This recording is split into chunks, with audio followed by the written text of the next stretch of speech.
प्रभु को और गुरु को स्मरण करते हुए आज हम इस बात को समझेंगे कि मैं पत्त धनम मार्ग में नाश्ता क्या है। तो यहाँ पर कहा जा रहा है मार्ग में नाश्ता धर्म है। अब देखिए, आप लोग मान लो कहीं जाते हैं, आपको दूसरे गांव जाना है, लेकिन आप शुद्ध भोजन करते हैं, होटल आदि का भोजन ग्रहण नहीं करते, ठीक है ना। आपका वहाँ पर कोई रिलेशन वाला भी नहीं है, यदि है भी तो आप उनके यहाँ जाना पसंद नहीं करेंगे। तो क्या करेंगे आप फिर? आपको 2 दिन को जाना है मान लो, तो क्या करेंगे आप? साथ में भोजन पानी लेकर के चलेंगे। क्यों चलेंगे? क्योंकि वहाँ जा कर के निश्चिंतता से आप काम कर सकेंगे। यदि भोजन पानी लेकर के नहीं जाएंगे तो आप निश्चिंतता से कार्य नहीं कर सकते हैं। क्यों? आपको विकल्प रहेगा भोजन की व्यवस्था करने का, रहेगा कि नहीं रहेगा? बिल्कुल रहेगा, क्योंकि बिना पेट भरे कुछ भी नहीं होता, न धर्म होता है और न कर्म होता है। इसलिए आप परभव में क्या, पर देश में क्या लेकर जाएंगे? क्या लेकर जाएंगे? क्या लेकर जाएंगे? नाश्ता भोजन आदि। कई बार तो कुछ पिंड खजूर रख लेते हैं, मूंगफली रख लेते हैं, गुड़ रख लेते हैं, चना रख लेते हैं, ताकि सूखे सूखे आइटम भी बाद में खा सको। क्योंकि भोजन तो 1 दिन से ज़्यादा चलेगा नहीं, तो क्या करेंगे? इस प्रकार का सामान बना करके रख लेते कि नहीं रख लेते। जैसे कोई व्यक्ति परदेश में जाता है, दूसरे गांव में 2-4 दिन के लिए जाता है, तो वह अपना नाश्ता भोजन व्यवस्थित लेके जाता है ताकि वहाँ पर निर्विकल्प रह सके, अपना काम कर सके। इस प्रकार जिस जीव को परभव में जाना है उसे इस भव में धर्म रूपी अच्छी व्यवस्था पुण्य कमा के जाना चाहिए, ताकि परभव में सारी व्यवस्थाएं अच्छे ढंग से प्राप्त हो जाएं। तो कहा, हे भगवान, मोक्ष मार्ग में कलेवा क्या है, मैं क्या लेकर चलूं? तो उन्होंने कहा, धर्म को लेकर के चलो। किसको लेकर चलो? क्योंकि जहाँ भी जाएगा धर्मात्मा, वहाँ उसको सारी व्यवस्थित व्यवस्थाएं प्राप्त हो जाएंगी। जो भी इस भव में पुण्य को कमाते हैं, धर्म को करते हैं, वो अगले भव में सब अच्छी अच्छी चीज़ें प्राप्त करते चले जाते हैं। ऐसे इतिहास में बहुत सारे दृष्टांत मिलते हैं। जिन महापुरुषों ने पूर्व जन्म में बहुत पुण्य किया, और उनका जन्म ही राजवाड़ी में होता है, ऐसे परिवार में होता है जहाँ पर सारी के सारी व्यवस्थाएं होती हैं। धनाढ़ परिवार रहता है, नौकर चाकर उनकी सेवा में, धाय उनकी सेवा में, सब नहाने वाले, स्नान कराने वाले अलग हैं, भोजन कराने वाले अलग हैं, सेवा करने वाले अलग हैं, खिलाने वाले अलग, सब चीज़ों की व्यवस्था करने वाले मिलते हैं। ये किसका परिणाम है? पूर्व भव में किए गए धर्म का, पुण्य का फल उनको प्राप्त हो रहा है। आज वर्तमान में अभी सुखी हो तो समझो पुराना लेकर के आए हो। कुछ लोग वर्तमान में दुखी हैं तो समझना पिछले भव में खाया तो है पर नाश्ता नहीं बनाया, खाया तो है पर नाश्ता नहीं बनाया। कुछ लोग ऐसे होते हैं, खूब खा पी करके निकलते हैं दूसरे गांव के लिए, लेकिन कितना खाओगे पियोगे भैया? दूसरे दिन फिर भूख लगेगी कि नहीं लगेगी? उसकी व्यवस्था है आपके पास के नहीं है। ऐसे ही आपने जो कुछ कमाया आज इस भव में उड़ा दिया, भोगों में लगा दिया, लेकिन दान पुण्य नहीं किया, तो समझो आपने परभव के लिए नाश्ता तैयार नहीं किया। और जिस व्यक्ति ने इस भव में भोगा भी, साथ में बचा करके रखा, अर्थात दान भी दिया है, उसने अगले भव के लिए नाश्ता भोजन तैयार कर लिया। अब अगले भव में जाएगा, वहाँ भी सुखी रहेगा। आप किस में से हो? इसी भव में सब कुछ खा के उड़ाने वाले हो, या परभव में कुछ ले जाने वाले हो? आपको बहुत अच्छा सौभाग्य मिला है, 6 दिन तक भरपूर नाश्ता बना सकते हो आप। कौन से 6 दिन तक? 31 मई से 5 जून तक जितना चाहो भरपूर धर्म और पुण्य को इकट्ठा करके परभव में ले जा करके अपने सुखी हो सकते हो, निर्विकल्प हो सकते हो, क्योंकि यही हमारे लिए पाथ है। समझ रहे ना? बस मोक्ष मार्ग में इतना ही करना है। जैसे आप लोग क्या करते हो, सुबह से उठ करके, बोलो ना भाई, चाय पीते हो, नाश्ता करते हो, भोजन करते हो, करते कि नहीं करते? तो यदि आप पूछेंगे महाराज जी आप लोग क्या करते हो, तो सुनो, सबसे पहले उठ करके हम कौन से चाय पीते हैं, कौन सा दूध पीते हैं। हाँ हाँ बिल्कुल, आप लोग समझते हमारा एक बार भोजन करते हैं, हमारा भोजन अलग क्वालिटी का रहता है। सुना दूँ आपको, सुबह से उठ करके महाराज क्या करते हैं, तो सुनो, प्रभु नाम का दूध पीते। किसका?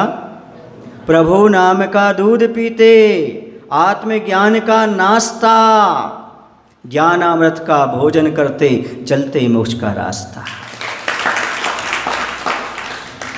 आप लोग भी ऐसे ही करो। क्या करो?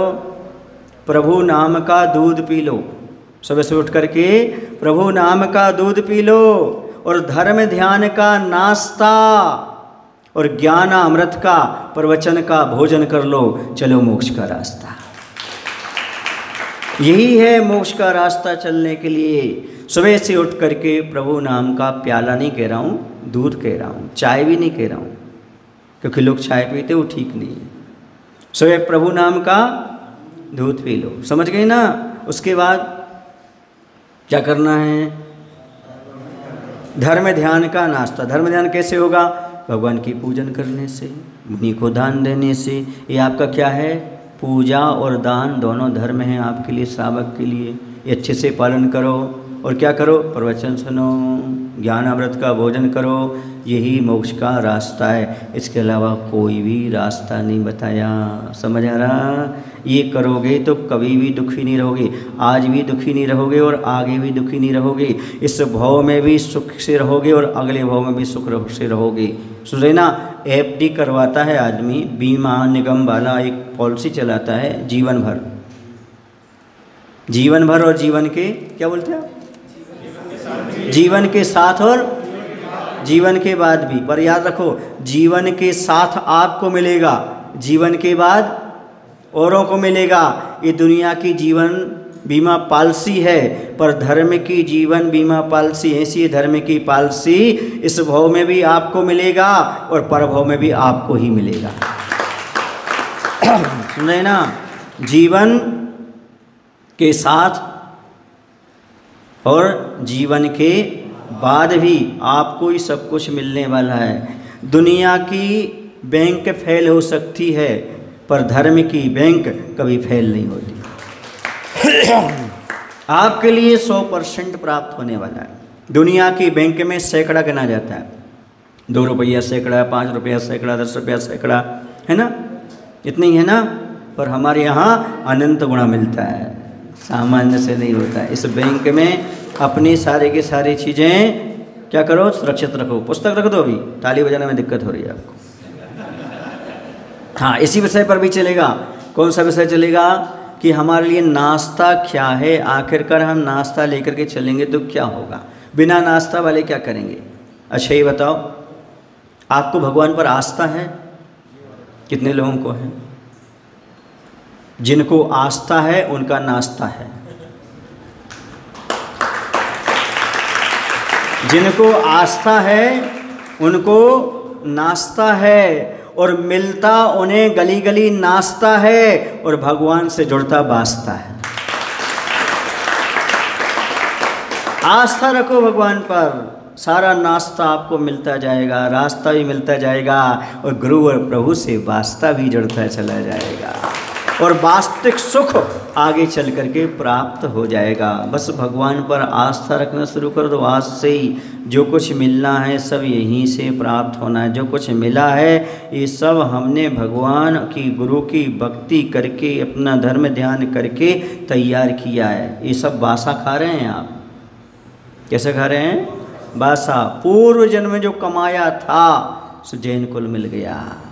पूर्व जन्म में कमाया था, बुद्धि अच्छी मिल गई, परिजन अच्छे मिल गए, अच्छी जॉब कर रहे हो, पैसा कमा रहे हो, भगवान की भक्ति कर रहे हो, ये समझो पुराना पुण्य का उदय चल रहा है। लेकिन अब क्या करना है? ताली बजाने से पहले अब दोनों हाथ से खोल करके दान करना है, ताकि अगले भाव की व्यवस्था आपकी अच्छी तरह से बन सके। पुण्य करना है, इन हाथों से क्या करना? अभिषेक करना है, मुनियों की वैयावृत्ति करना है, दान करना है, परोपकार के भाव करना है। समझ आ रहा है आपको? चमर ढुराना है और पांडुकशला पर भगवान का अभिषेक करना है और पंच कल्याणक प्रतिष्ठा करना है। सुन रहे आप लोग कि नहीं? जन्माभिषेक भी होता है कि नहीं होता? सारी चीज़ें पहले से बुक करवा लेना, और जिस समय तुम जितने जल्दी बुक कराओगे ना उतने जल्दी आपका ब्याज मतलब पुण्य, समझ रहे ना? 10 दिन बाद कराओगे उतना गया, पहले कराओगे उतना मिल जाएगा। जितना अभी से आप कराना प्रारंभ कर दोगे, जैसे जैसे भाव बनाओगे वैसे वैसे आपका नाश्ता तैयार होता चला जाएगा। आपने भाव अभी से बना लिया, आगे जो होगा दे कहा जाएगा, और भाव ही अपने आप में महत्वपूर्ण चीज हुआ करती है। इसलिए आपने प्रभव के बारे में क्या किया? सुनो, आचार्य कहते हैं, है तो कहावत पुरानी पर आचार्य के मुख से मैंने सुना था, अपने अपने कर्म का फल भोगे संसार, एक खसटट्टी सींचता एक ले रहा बाहर। पुराने ज़माने में एसी नहीं था, कूलर नहीं था, उस ज़माने में खसटट्टी लटका देते थे बाहर, है ना, और उस पर एक बाहर से पानी मारता रहता था, एक अंदर सेठ बैठा बैठा बाहर लेता रहता था। तो आचार्य कहते हैं यही तो पाप पुण्य का फल है। पहले इसने पुण्य किया था, नाश्ता तैयार किया था धर्म का, सो अंदर कमरे में बैठ करके आनंद ले रहा है। एक व्यक्ति ने नाश्ता तैयार नहीं किया था, बाहर से पानी सींच रहा है। आपको क्या बनना? बाहर वाला अंदर वाला? अंदर वाला बनना है तो भगवान के अंदर आकर के अभिषेक पूजन करो, नाश्ता तैयार करो, पंच कल्याणक प्रतिष्ठा में अंदर आकर के विधान करो, क्रियाएं देखो, तब आपको फिर क्या होगा? अपने अपने कर्म का फल भोगे संसार। ये साक्षात दिखाई दे रहा है, सामने दिखाई दे। इतना ही नहीं, एक माँ से उत्पन्न हुए 2 बेटों की भी अलग अलग परिणति होती है। एक बेटा बहुत अच्छी सर्विस में, नौकरी व्यापार में सफल हो जाता है, एक व्यक्ति बेचारा दूसरे के यहाँ मजदूरी करता है। इसमें माँ बाप क्या करें, इसमें दुनिया क्या करे? जो जैसा करके भर के लाया है वही तो सामने उसके लिए प्राप्त होगा। समझ आ रहा है आपको कि नहीं आ रहा है? हाँ, इसलिए आज जो भी विपत्ताएं हमें दिखाई दे रही हैं वो सब हमारे पुराने कर्म का फल दिखाई दे रहा है। आज ऐसा करो कि दुनिया ये कहे इसने जीवन में पहले बहुत कुछ किया है, तभी तो आज आनंद का अनुभव कर रहा है। ध्यान रखो, तीर्थंकर की विभूति कोई उसी भाव में प्राप्त नहीं करता। तीर्थंकर की विभूति कोई उसी भाव में प्राप्त नहीं करता। पिछले भाव में जो बांधता है प्रकृति, वही अगले भाव में उदय में आती है। रत्नों की वर्षा, समझे? क्यों? क्योंकि इसने पूर्व भाव में ये सब कुछ बांधा हुआ है। अब आकर के दुनिया को दिखाई दे रहा है, सबके प्रति सद्भावना, सबका कल्याण हो ऐसी भावना, ये सारी चीज़ें धर्म कहलाती हैं। जीवन में आगे सुखी रहना चाहते हो तो धर्म ध्यान का नाश्ता तैयार कर लो, पुण्य का नाश्ता तैयार कर लो, वही आपको प्राप्त होगा। कुछ लोगों को बुरा तो नहीं लगेगा, यहाँ कोई बैठा हो तो बुरा नहीं मानना। कुछ लोगों को पूर्व पुण्य के उदय से मनुष्य पर्याय मिल गई, जैन कुल मिल गया, सुंदर शरीर मिल गया, स्त्री भी सुंदर मिल गई, पैसा भी बहुत मिल गया, गाड़ी भी बहुत अच्छी है, लेकिन असाता कर्म के उदय से बेड रेस्ट है। क्यों? इस भाव में जो कुछ तुम्हें मिला था उसका तुमने सदुपयोग नहीं किया, 1 टका भी तुमने दान नहीं किया, शरीर से कभी किसी की वैयवृत्ति सेवा नहीं की, कभी अभिषेक पूजन नहीं किया। जो तुम्हारा पुराना पुण्य था, बैलेंस था, वो सारा चला गया। अब किसका उदय आ गया? पाप का उदय आ गया। जब कभी आपके जीवन में पाप का उदय आए, समझना प्रकृति कह रही है बेटा पुण्य कमा लो, धर्म कमा लो, यही अवसर है तुम्हारे लिए, यही अवसर है। जब तुम्हारे पुण्य का उदय था, जब तुमने पुण्य नहीं किया, तुम गाड़ी में घूमते रहे, यहाँ पंचकणक चल रहा था, तुम सुबह सुबह नाश्ता कर रहे थे, यहाँ पर भगवान का अभिषेक चल रहा था, तुम बाथरूम में थे। वही कर्म तुम्हारे उदय में आ रहा है कि तुम्हें पुण्य ने मौका दिया था, तुम्हारे हाथ पैर सुरक्षित थे, तुम्हारे पास समय था लेकिन तुम लक्ष्य से नहा रहे थे, कहीं बाजू की होटल में जाके नाश्ता कर रहे थे, बच्चों के साथ पत्नी के साथ कहीं पिकनिक पर गुलछर्रे उड़ा रहे थे। तुम भूल गए कि तुम्हें पुण्य ने जो कुछ दिया है, अवसर मिला है आपके लिए, एक भी दिन भगवान का अभिषेक पूजन के बिना नहीं रहना चाहिए, मुनि को दान बिना नहीं रहना चाहिए, कभी स्वाध्याय के बिना नहीं रहना चाहिए। ये सारा तुम्हें अवसर मिला था, तुमने गंवा दिया। पुण्य कहता मैं तेरे यहाँ से जा रहा हूँ, क्योंकि तेरा तो पुराना पुण्य था, सो मैं आ गया। तूने पहले मेरा बहुत सत्कार किया था, इसलिए इतने दिन तक तेरे यहाँ रह रहा हूँ। तेरा एहसान मानकर अब तू मेरी बेइज्जती कर रहा है, मैं तेरे घर से निकल जाऊंगा, अब कभी नहीं आऊँगा। समझ आ रहा है आपको? और जो व्यक्ति पूर्व पुण्य के उदय से मनुष्य हुए, मनुष्य होने के बाद अभी वह सावक कुल में जन्म लिए और प्रातः काल उठ करके सबसे पहले बिस्तर में उठ करके भगवान को याद करते हैं, प्रभु को याद करते हैं, गुरु को याद करते हैं, नवकर मंत्र की माला फेरते हैं, नमः सिद्धिभ्या बोलते हैं, नवोरियंतरणम बोलते हैं, फिर सुबह स्नान करके सीधे सबसे पहले भगवान का अभिषेक पूजन करते हैं, फिर वचन सुनते हैं, दान देते हैं। समझ ला पुण्य उन पर खूब प्रसन्न होगा, अभी भी साथ में है और कहेगा तुम्हारे जीवन भर आपके साथ रहूँगा और परभव में भी तुम्हारा साथ दूंगा, कभी तुम्हारे यहाँ से जाने वाला नहीं, कभी तुम्हें छोड़ने वाला नहीं। और याद रखो, दुनिया छोड़ दे और पुण्य बना रहे तो आपकी व्यवस्था हो जाएगी। दुनिया आपको पकड़े रहे पर पुण्य चला जाएगा तो दुनिया तुम्हारा कुछ भी व्यवस्था नहीं कर पाएगी। चारों तरफ चार बैठे रहेंगे, तुम्हारे पेट का दर्द ठीक नहीं कर पाएंगे, तुम्हारे सर का दर्द ठीक नहीं कर पाएंगे, तुम्हारे रोग को ठीक नहीं कर पाएंगे। और पुण्य का उदय भी तुम्हारा, तुम जंगल में ही पड़े रहोगे तो गाय आकर के तुम्हें दूध पिला देगी, देवता आकर के तुम्हारी व्यवस्था कर देंगे। ये भरोसा रखो अपने जीवन में कि जितना हम नाश्ता तैयार करेंगे आस्था के साथ, क्या करना हमें? आस्था के साथ नाश्ता तैयार करना है, तभी हमारा रास्ता प्रशस्त होगा और भगवान से हमारा वास्ता जुड़ेगा। आस्था क्या रखना है? देव शास्त्र गुरु के अलावा अन्यत तो हमारा पूजनीय नहीं है। इन्हीं की शरण में आने से हमारा पुण्य की वृद्धि होगी, धर्म की वृद्धि होगी, आत्म कल्याण होगा। ऐसी आस्था रख कर के धर्म ध्यान करोगे, इसी का नाम है नाश्ता तैयार करना। और जो व्यक्ति ऐसा कर रहा है वो मोक्ष मार्ग के रास्ते पर चल रहा है, निश्चित उसका भगवान और गुरु से वास्ता जुड़ रहा है और वास्तविक सुख की ओर वो निरंतर बढ़ता चला जा रहा है। ये अपने अंदर श्रद्धा रख कर चलो। अन्यथा शरणम नास्ति त्वमेव शरणम मम तस्मात् कारुण्य भावेन रक्ष रक्ष जिनेश्वरा। इस संसार में और कोई शरण नहीं है, कोई हमारी रक्षा करने वाला नहीं है, एकमात्र जिनेंद्र भगवान हैं। और उन्हीं की आराधना उपासना में अपना पूरा जीवन लगा दो, यही आपका नाश्ता तैयार हो रहा है। आप क्या समझ रहे हो? आज आपने कितना नाश्ता किया होगा, इकट्ठा किया होगा, मैं कह नहीं सकता। जिन्होंने अभिषेक किया, शांति धारा की, यहाँ पर प्रवचन सुन रहे हैं, जाप किया और धर्म ध्यान किया, समझ लो ये आपका अनेकों भवों के पाप को नष्ट करके और अनेक भव के लिए पुण्य की व्यवस्था करने वाले हैं। जब 1 मिनट के पाप से नरक गति का आश्रय हो सकता है, नरक का दुख मिल सकता है, तो क्या आधा घंटे की उपासना मंत्र जाप से क्या स्वर्ग नहीं मिल सकता है?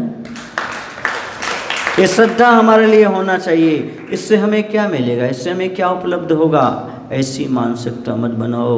एक और श्रद्धा के साथ एक नमोकार मंत्र का अक्षर भी पढ़ने से सागरोपम आयु में जो पाप कमाए हैं ना, वो निर्जरा को प्राप्त हो जाते हैं। आलस्य मत करो, आलस्य भगाइए, रोज मंदिर आइए, हंसते मुस्कुराते हुए जिंदगी गुजारिए।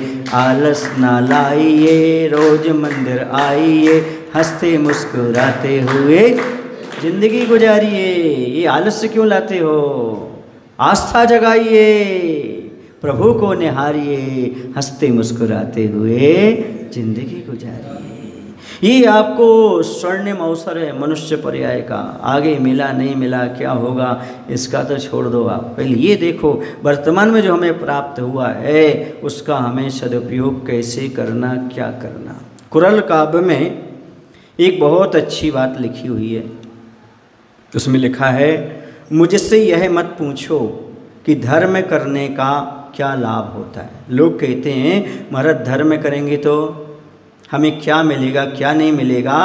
तो कुरल काव्य में लिखते हैं मुझसे यह मत पूछो कि धर्म करने से क्या लाभ होगा, बस एक बार पालकी उठाने वाले डोली उठाने वाले कहारों की ओर देख लो और फिर उस आदमी को देख लो जो उसमें सवार है।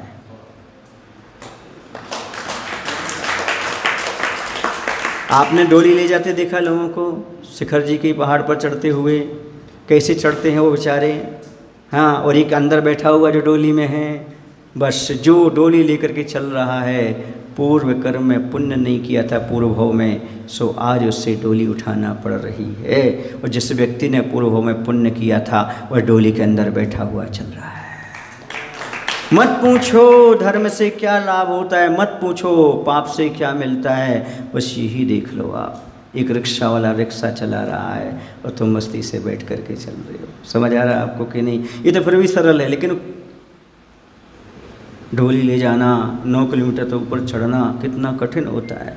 हाँ, आप वैसे ही एक छोटा सा सामान लेकर के नहीं चढ़ पाते, उनको पूरी डोली लेकर के आपका 50 किलो 60 किलो का वजन लेकर के चढ़ना पड़ता है। समझ आ रहा? ये किसका फल है?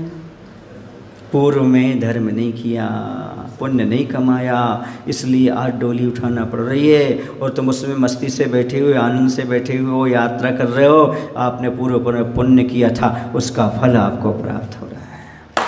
ऐसा कुरल काव्य ग्रंथ में लिखा हुआ है। ज़्यादा मुझसे मत पूछो, उन्होंने कहा इतना ही देख लो। कहने का तात्पर्य है जो नौकरी करने के लिए यहाँ वहाँ फिर रहे हैं, भटक रहे, एक मालिक है बैठा हुआ है, वहीं से आदेश दे रहा है, सब कुछ कर रहा है। समझ लो पुण्य और पाप का फल कैसे फल रहा है, कैसे पूर्वकृत पापों का पुण्य का फल सामने देखने को मिल रहा है। स्पष्ट रूप से समझ में आता है। एक व्यक्ति हमेशा दुखी है और एक व्यक्ति हमेशा सुखी बना रहता है। एक दबाव में ज़िंदगी निकाल देता है, टेंशन में ज़िंदगी निकाल देता है। एक को जीवन में तनाव टेंशन छूता ही नहीं है, आनंद से व्यतीत होता है। किसी को ऐसी पत्नी मिलती है कि भगवान भरोसे, और किसी को ऐसी मिलती है भगवान का भरोसा रख करके भगवान की पूजन करने आ जाती है। किसी को ऐसी स्त्री मिलती है भगवान भरोसे, और किसी को भगवान पर भरोसा रखने वाली स्त्री मिलती है जो अपने पति को मंदिर लाती है, पति को सही रास्ते पर लगाती है। ये भी पाप पुण्य का खेल है। पत्नी को दोष मत दो, पति को दोष मत दो। जो आपको जीवन साथी मिला है ना, ये भी आपके पूर्व पुण्य और पाप के फलस्वरूप मिला हुआ है। आपने अच्छा किया है तो आपका जीवन साथी अच्छा है, और आपने बुरा किया है तो जीवन साथी बुरा है। इसलिए मैं कह रहा हूँ ये मत सोचो कि मेरा जीवन साथी बुरा है, ये समझो मैंने पहले बुरा काम किया है, अब मैं अच्छा काम करूँगा। जीवन साथी भले अच्छा नहीं है, मैं उसे अच्छा बनाने का प्रयास करूँगा। ये आज ही सोच लो, आज ही विचार कर लो। चाहे वो पत्नी हो, चाहे वो पति हो, चाहे स्त्री हो, चाहे पुरुष हो। ये मत सोचो कि मेरे जीवन साथी अच्छे नहीं हैं, और ये इतने खुश भी मत हो कि मेरे साथी जीवन साथी बहुत अच्छे हैं। उसे याद करो जो आपने पहले किया है, आज भी अच्छा करो ताकि आपके लिए अच्छा ही प्राप्त होता जाए। समझ आ रहा है आपको? कुछ लोगों के चेहरे पर मुस्कान है, किसी के चेहरे पर उदासी है। क्यों महाराज जी, आपने कहते ना घाव वाले जगह पर हाथ क्यों रख दिया आपने? समझ आ रहा ना? बहुत कठिन काम होता है, लेकिन ये सब उसका दोष नहीं है, जीवन साथी का, ये अपना ही दोष है। जो कुछ हम भोग रहे हैं, जो भी हमें फल मिल रहा है, वो दूसरे के किए से नहीं मिल रहा। किसके किए से मिल रहा है? स्वयं किए जो कर्म स्वभाव, फल निश्चित ही वो देते। आप करें फल दे अन्य तो स्वयं किए निष्फल होते। हमारे अलावा जो कर्म किए गए वही, उसके अलावा और कोई भी हमें फल देने वाला नहीं है। आप सोच रहे दूसरा फल दे रहा है? नहीं, दूसरा नहीं। जो हमने किया है वही हमें कर्म के उदय में आ रहा है। दूसरा निमित्त मात्र बन करके आता है। कर्म का उदय तो हमारा रहता है। ये व्यक्ति श्रद्धान कर ले तो कभी अपने जीवन साथी को दोष दे ही ना। एक बात सुनाऊं आपको। एक व्यक्ति ने बहुत अच्छी बात लिखी, दार्शनिक था तो कोई। एक मित्र ने कहा यार हमारे घर में रोज़ अपनी पत्नी से झगड़ा होता है। बोले पहले मेरे अपनी पत्नी से भी बहुत झगड़ा होता था। बोले अब, बोले लगभग 5 साल से कोई झगड़ा नहीं हुआ। 5 साल से झगड़ा नहीं हुआ पत्नी से? बोले बिल्कुल नहीं हुआ। बोले क्यों? बोले एक बार गुस्से में पत्नी ने बोला, पता नहीं मेरे माता पिता ने कैसे आदमी से बांध दिया। मेरी पत्नी ने गुस्से में कहा तो मैंने मुस्कुरा के कहा, मेरे माता पिता धन्य है इतनी अच्छी पत्नी प्रदान की। उस दिन से झगड़ा ही समाप्त हो गया। मायने समझे? पत्नी प्रशंसा की भूखी होती है। आप तो प्रशंसा करते जाओ। क्या करते जाओ? प्रशंसा करते जाओ। उसमें क्या बिगड़ रहा है आपको? जहाँ तुमने थोड़ी सी बुराई की, सुन रहे आप लोग की नहीं, फिर देख लेना आपका पुण्य की तरफ रह जाएगा। इसलिए प्रशंसा करते जाओ। तुम लोग भी ऐसे ही करो, अपने पति की प्रशंसा करते जाओ। दुनिया बुराई नहीं चाहता, दुनिया प्रशंसा चाहती है। यदि तुम दूसरों की बुराई करोगे, चाहे वो आपका कितना भी अच्छा क्यों ना हो, वो पराया हो जाएगा। और तो प्रशंसा करोगे, कितना ही पराया हो, एक दिन अपना हो जाएगा। बिगड़ता क्या है तुम्हें बोलने में? बिगड़ता क्या है? सुन रहे ना? बिल्कुल धोखे में नहीं रख रहे हो, धोकर रख रहे हो। अरे उससे मतलब नहीं होता है। मतलब ये होता है कि सामने वाला जो चाहता वो दो ना। जैसे उसने हार मांगा, आपने दे दिया, ये धोखा में रखना है क्या? अरे तो सामने वाला यदि प्रशंसा चाह रहा है, उसमें कुछ तो गुण होगा ना, एक तो गुण होगा ना उसमें, कुछ ना कुछ। उस गुण की प्रशंसा कर दो ना। सुनो सुनो सुनो सुनो, सच कहना अलग होता है, सच कहने का तरीका होता है। मैं कहूँ आप बहुत अच्छे हैं, शनिवार रविवार को पूजन करने आते, बाकी दिन स्पष्ट हो जाता है। समझ में आया ना? हाँ, उनसे बोल दिया करो, आप बातें बहुत अच्छी करते, वो समझ जाएंगे काम अच्छे नहीं करते। तरीका होता है कहने का, क्या बात होता है। मैं बोलूं, आप पिंपले सौदागर वाले 50% समझदार हैं। ताली बजाओ ना। मायना क्या हुआ? आप 50% नहीं, मैं क्यों कहूँ, आपने बोला ही। जब हम सामने वाले की व्यर्थ में निंदा कर देते हैं और ये नहीं सोचते कि हम झूठ बोल रहे हैं, तो फिर व्यर्थ में प्रशंसा करने में तुम्हारा क्या बिगड़ता है? ये भी तो सोचो आप। बोलो ना, क्या बिगड़ता है आपके लिए? कुछ बिगड़ता है क्या? आपको मालूम है ये फालतू की चीज़ें हैं, पर पत्नी इसके बिना नहीं रह पाएगी। आप बाजार से खरीद के लाते हो कि नहीं लाते हो? बोलो ना। आपको पता है इसका कोई उपयोग नहीं है, पर पत्नी की मांग है तो देना पड़ेगी। क्योंकि एक बार मांग भरी है ना, तो जिंदगी भर मांग तो पूरी करना पड़ेगी ना भाई। ये तो करना ही पड़ेगा आपके लिए। हाँ, मेरी मांगे पूरी करो, तो हड़ताल हो जाएगा तो क्या करोगे? इसलिए कभी कभी झूठी प्रशंसा भी करना पड़ती है। जैसे मैं आपकी भी करता हूँ कभी कभी। धर्म प्रेमी बंधुओं, आहा क्या धर्म प्रेमी आप, फिर भावात्माओं। समझ आ रहा ना? प्रायः प्रशंसा में अतिशयोक्ति ही होती है। क्या होती है?